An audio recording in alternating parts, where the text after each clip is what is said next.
Basketball fans, welcome back. So in this video, I'll be talking about Stade Malien versus FUS Rabat. But before we get started, like, share, subscribe to the channel, hit the bell, get notified because you'll be receiving a lot of videos of this nature. So if you have not watched the previous videos, make sure you go to watch them. So with that out of the way, let's just get into it. So Stade Malien versus FUS Rabat. So Stade Malien, they are 0-6, and FUS Rabat, they got their second win in this one, and they have a 2-4 record, and they finished in third place, while the Stade Malien team finished fourth place with 0 wins. So FUS Rabat, at least they're able to impress their home fans in front of 5,279 fans. FUS Rabat were able to win this game against Stade Malien 77-67, game decided by 10 points. So I was very excited to see Jonathan Jordan go ahead and score 18 points. He was the leading scorer for the FUS Rabat team, and there was no weak spots from him in this whole matchup. He was everywhere. He led in scoring with 18 points. He led in assists with 5 assists, and he was third in rebounds with 7 rebounds. So he was very good. He was very productive. And the FUS Rabat team, I can say, somewhat made light work of the Stade Malien team. They shot 45% from the field, 53% from 2-point field goals, 30% from downtown, and 63% from the line. So they led in those statistical categories. They out-rebounded Stade Malien 48 total rebounds, and they dished the rock 16 times, 3 times more than Stade Malien. So Stade Malien have been down bad. Mohamed Koulibaly, even despite his 26 points performance, his team did not look well in this whole tournament, and it has just been a downward spiral.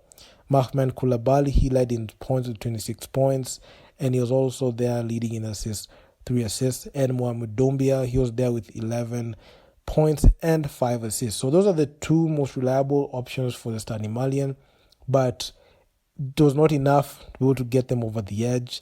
And it was a sad performance for the Stade Malien team all around. And they looked very weak in there. And things are not looking good at all for them, because in BAL Season 5 in the Calgary Conference in history, they are one of the worst performing teams in the whole tournament. And it's not in the whole tournament, but in the whole conference. Because not only did this team fail to even secure a win, but they failed to even make games competitive late in the game. So Stade Malien, they started off this game solid with 15 points in the first to FUS Rabat's 18, but there was a slow progression of like a 5-point to 8-point buffer throughout the whole game, and Stade Malien was just playing catch up. So this was the going into this game, they were 0-5, and they are trying to see if they can win their first game and one up FUS Rabat to try to get their first win. And that wasn't the case, because FUS Rabat already figured the Stade Malien team out and they were able to beat them. And for some context, this is the only team that FUS Rabat were able to beat. Of all the 2 wins that FUS Rabat got, both of them came from Stade Malien. So Stade Malien were the weakest team in this whole conference. And looking at how their players played, we only had 2 productive players. We had Mohamed Koulibaly and Mohamed Doumbia. Those are the only players that were the most productive. All the others flopped very hard. I know Katia Diarra, he was there, he had his moments, but let's be honest, the Stade Malien team were a total embarrassment. FUS Rabat were leaning on to that disappointment arc, and I must say I had so much high expectations for the FUS Rabat team, considering the fact that I was looking at their performance last in the Calgary Conference when it happened in South Africa. They did the unthinkable. They finished top. They went ahead to make the playoffs, and although they got knocked out in the quarterfinals by the Cape Town Tigers last season, all signs showed that this year might be that year where they go ahead and dominate the Calgary Conference, considering the fact that it's happening in their backyard. So I was expecting to see a good performance from the FUS Rabat team, and honestly, I can say I'm very disappointed, because now the fate of the FUS Rabat team will be decided in the Nile Conference. So the best third place team, the two best third place teams will be eligible to participate in the playoffs. So don't even know if the point differential that the FUS Rabat team had is enough to enable them go ahead and compete. So that is the big head scratcher that they have, because the two directly qualified teams in the Sahara Conference, in the Nile Conference, and in the Kalahari Conference will go directly to the playoffs. And now the fate of the third place teams will be decided in the last game. So they better have a very good, point differential, so that even when they are not actively there, they can be able to, squeak into the playoffs. Similar to what happened with the Cape Town Tigers last season, because we knew the Cape Town Tigers were going to qualify in the final game of the Sahara Conference before we went to the Nile. So in the Nile Conference before we went to the Sahara Conference. So I mean, this FUS Rabat team, hopefully they can be able to qualify, because the tournament, the Kalahari Conference on their backyard, and honestly, it will be a very, very sad look. But all in all, I must say this game was quite entertaining, and it was a scrappy game, I must say. And FUS Rabat needed to defend home court because a lot of people turned up to watch these games. And Mike Fofana, Abdulhakim Zuita, and Jonathan Jordan did not disappoint. They were very good, reliable options. But Stade Malien have just shown that, they were not ready for BAL. Even with their run in their Road to BAL stint, even when they participated in Road to BAL and they got that ticket to BAL, it still looked like, they were not ready and they were not good. I know they got the qualification through the Road to BAL, but somewhat there were a bit of many question marks.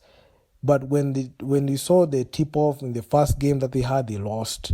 In the second one, maybe, when they went 0-2, similar to what we saw the FUS Rabat team go, and they lost 2 straight. So hopefully they will be able to bounce back. Maybe Katia Diar even said, maybe you can even win 4 straight.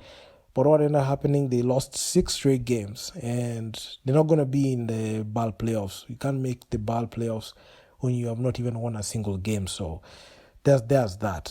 And now the ghost now the ghost competition will FUS Rabat qualify to make the playoffs? Hopefully they just have their fingers crossed in every single time with the Kalahari Conference, not even the Kalahari Conference, but the Sahara Conference and the conference will be active. So they just fingers crossed every single time because they're a third place team.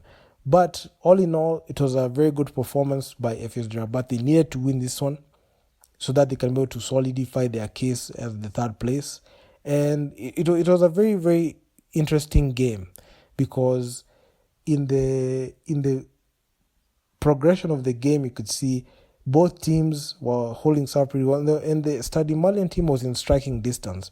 But FUS Rabat just had some very good runs, especially the run that they had in the second quarter. Because the second quarter, that's the game that that's the quarter that they won by 6 points. And the 8 point buffer that was there were held throughout the game. Because in the third, they were tied, both teams were tied at 17. And even with the somewhat scoring productivity that came from the Stade Malien team, even in the fourth, they were still not able to overcome the 10-point deficit. So I really was rooting for both teams to, go ahead and try to challenge the top teams. Like, it doesn't matter if, even this team is good, they just put out your best games. But the way the Stade Malien team, FUS Rabat team started this whole Kalahari Conference, I knew for a fact that they're going to be in it for a very long 6-game stretch. And it was not looking good at all. And as we speak, you could see the FUS Rabat team, their playoff hopes are hanging in by a thin thread. And even with this performance, I was paying close attention to even the other statistics. So you saw FUS Rabat dominating in field goal percentage shooting. The shooting-wise, productivity was very good. They also led in, total rebounds, assists. They led in turnovers, which was very bad. Hopefully they were able to keep their turnovers at a minimum, even after they won this game. They led in second chance points and bench points. And the Stade Malien team were able to lead in fast break points and points from turnovers.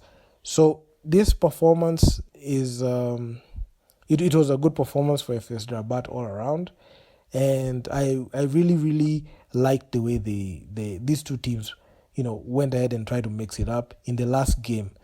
But it was already decided. I just knew for a fact that one of these teams is going to take a loss.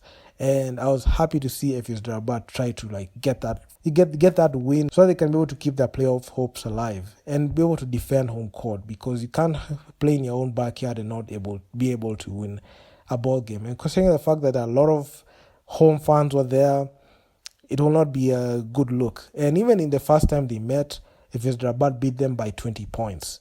And in this one, you could see a 10-point spread, and that's just about it. So do drop me your comments down in the comment section down below. I've really enjoyed watching BAL, the Kalari conference, and can't wait to see the Sahara conference and the Nile conference, so that it can be able to give you content of this nature on this platform. So like, share, subscribe to the channel, hit the bell to get notified, because a lot of content in this BAL season is going to come of this nature, and I will be there to guide you through it and also give you analysis on the game. So yeah, man, I'm out. I'm going to see you guys in the next one.